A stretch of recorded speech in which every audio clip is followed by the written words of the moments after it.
শ্রী শ্রী মা সারদা দেবীর জীবনের আরো একটি ঘটনা। কামারপুকুরে একাকী থাকাকালীন পড়াশোনা করার চেষ্টা করতেন মা। তিনি নিজে বলেছিলেন, কামারপুকুরে লক্ষ্মী শ্রী রামকৃষ্ণের ভাইঝি আর আমি বর্ণপরিচয় একটু একটু পড়তুম।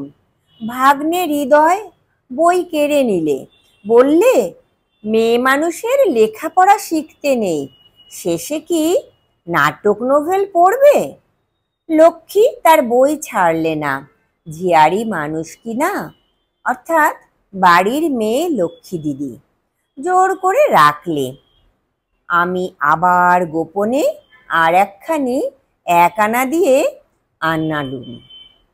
লক্ষ্মী দিদি গিয়ে পাঠশালায় পড়ে আসতো, সে এসে আমায় পড়াতো। ভালো করে শেখা হয় দক্ষিণেশ্বরে। ঠাকুর তখন চিকিৎসার জন্য শ্যামপুকুরে। একাটি একাটি আছি। ভব মুখুজ্জেদের একটি মেয়ে আসতো নাইতে। সে মধ্যে মধ্যে অনেকক্ষণ আমার কাছে থাকতো। সে রোজ নাইবার সময় পাঠ দিত ও নিত। আমি তাকে শাক পাতা বাগান হতে যা আমার কাছে এনে দিত তাই খুব করে দিতুম।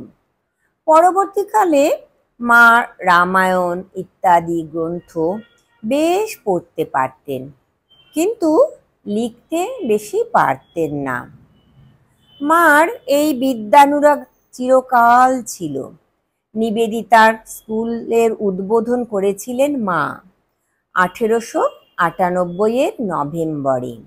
বলেছিলেন, আমি আশীর্বাদ করছি যেন এই বিদ্যালয়ের উপর জগন্মাতার আশীর্বাদ বর্ষিত হয় এবং এখান থেকে শিক্ষাপ্রাপ্ত মেয়েরা যেন আদর্শ বালিকা হয়ে গড়ে ওঠে।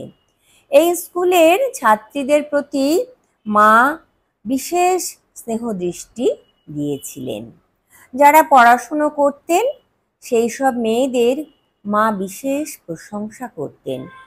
এমনকি তাদের ইংরেজি শিখতেও মা উৎসাহ দিতেন।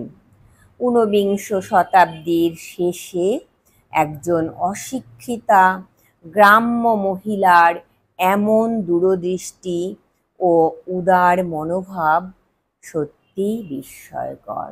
জয় ঠাকুর, জয় মা, প্রণাম মাগো।